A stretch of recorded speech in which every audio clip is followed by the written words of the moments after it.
Halo semua, apa kabar? Semoga dalam keadaan baik dan sehat. Yang menjadi materi diskusi kita kali ini adalah paradigma pemrograman. Apa itu paradigma pemrograman? Setelah menyelesaikan sesi kali ini, Anda diharapkan untuk yang pertama mengetahui konsep dasar pemrograman, yang kedua mengetahui berbagai paradigma atau mental model atau perspektif atau point of view yang biasa digunakan dalam pemrograman. Kita akan melihat secara umum saja. Pada dasarnya, materi pada sesi ini adalah extension dari materi lain yang telah dipublikasikan pada mata kuliah pemrograman visual. Oleh sebab itu, silakan untuk terlebih dahulu melihat materi tersebut, lalu kembali lagi ke video pembelajaran ini. Berikutnya kita akan masuk ke subtopik yang merupakan tambahan dari basic programming concept, yaitu programming paradigm atau paradigma pemrograman. Apa sih ini barang? Ya.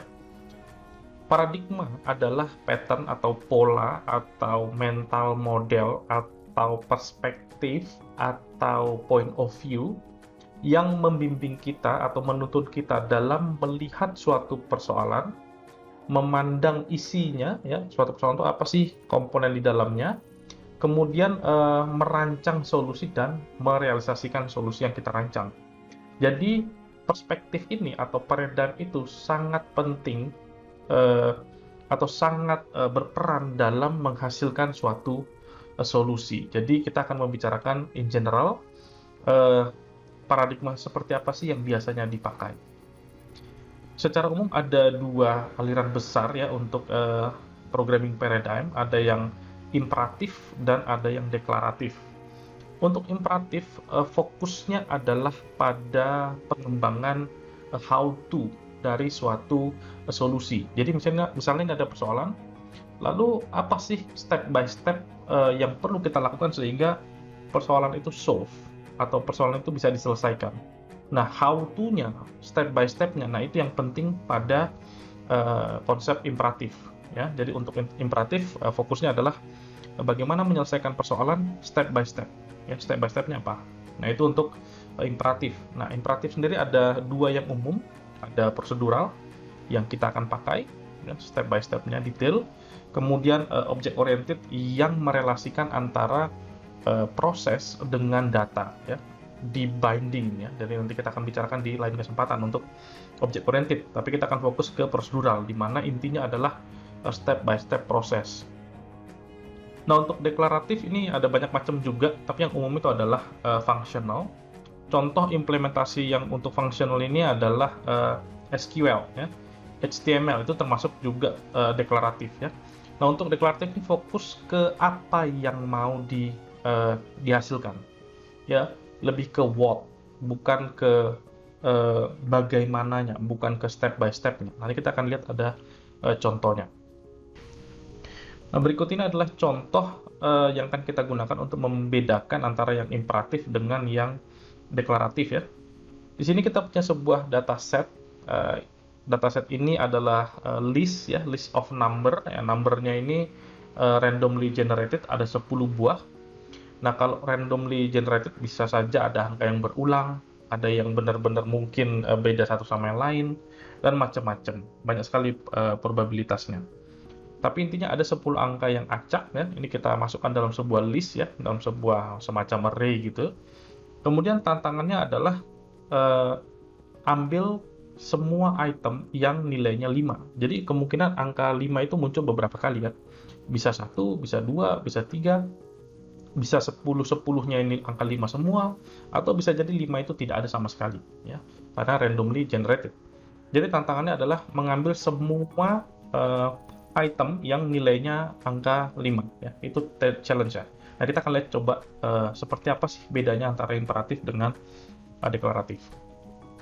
Berikut ini adalah contoh solusi yang dikembangkan secara imperatif dan secara deklaratif. Kalau kita perhatikan sekilas ini udah jauh banget, ya. Kalau imperatif fokusnya ingat ke how to, bagaimana caranya. Nah, tadi kasus kita adalah mencari atau mengembalikan atau memberikan atau mengambil item yang nilainya 5, ya. Ingat kita punya 10 item, nilainya bisa berapa saja. dan kita disuruh mencari yang nilainya angka 5. Nah, kalau kita menggunakan pendekatan imperatif, kita harus melihat satu persatu itemnya. Ini item yang pertama, angkanya 5 bukan? Oh ya, 5. Kita simpan dulu. Oh, ini angkanya berapa? Yang item berikutnya, oh ini bukan 5. Oke, skip. Selanjutnya berapa? Dan seterusnya sampai 10. Sampai item ke 10 ya, lebih tepatnya. Lalu kalau sudah terkumpul nih 5, 5, 5, 5 ini yang kita kembalikan, atau ini yang kita sajikan kepada siapa tadi yang minta gitu ya. Jadi step by step-nya seperti itu. Nah, beda dengan deklaratif tidak peduli dengan how to. Dia hanya ingin tahu apa yang kamu mau atau strukturnya gimana. Nah, pada kasus kita cuman ingin apa yang kamu mau, what saja. Struktur di sini kebetulan tidak diminta. Nah, kalau untuk deklaratif, bentuknya seperti ini kira-kira ya. Ambil semua item dari list yang nilainya 5. As simple as that. Jauh sekali ya antara imperatif dengan deklaratif. Ini contohnya. Di mata kuliah ini kita akan fokus pada procedural paradigm. Ini bagian dari imperatif, jadi ini termasuk imperatif gitu ya, lebih tepatnya. Jadi fokus kita adalah di how to, gimana caranya untuk menyelesaikan suatu persoalan. Apa step by step-nya, langkah-langkahnya apa sih? Nah, untuk procedural paradigm, itu programmer harus mendesain langkah-langkahnya itu detail ya, tidak boleh ada yang miss. Kalau miss ya mungkin hasilnya akan berbeda ya. Nah, bisa saja ada step atau instruksi yang memang tidak boleh terbalik, jadi harus hati-hati ya. Satu terbalik mungkin hasilnya udah lain ya, jadi harus careful kalau kita menggunakan imperatif ya, termasuk salah satunya adalah prosedural. Di sini saya punya sebuah contoh. Di sini contohnya adalah memasak shrimp itu apa ya, udang ya, udang ya. Jadi kita mau bikin udang panggang gitu ya kira-kira. Nah, step by stepnya adalah pertama ambil shrimpnya yang mau dipanggang, lalu dibersihin ya, dibuang kepalanya dan lain sebagainya. Kemudian kita siapkan bumbunya, lalu kita mix antara si bumbu tadi dengan si udang. Kemudian kita siapkan ovennya, karena mungkin kita pakai oven ya. Kalau pakai panggangan silakan, tapi misalnya di sini contohnya pakai oven. Lalu kita akan masukkan si udang itu ke dalam oven ya, di grill ya, dengan suhu 180 derajat dan dalam waktu 6 menit kira-kira. Nah, lalu setelah selesai ya, setelah 6 menit ya, udang yang tadi di grill itu di serve ya, disajikan. Nah, bayangkan di sini kalau ada yang terbalik ya, misalnya step kelima dan step keenam terbalik, tentu hasilnya akan lain ya, ceritanya akan berbeda. Tapi misalnya nomor 1 misalnya kita balik dengan nomor 2, ada masalah nggak ada masalah ya. Tapi kalau 5 dengan 6 dibalik, nah itu akan lain hasilnya ya. Jadi ini contoh ketika step by step itu sangat penting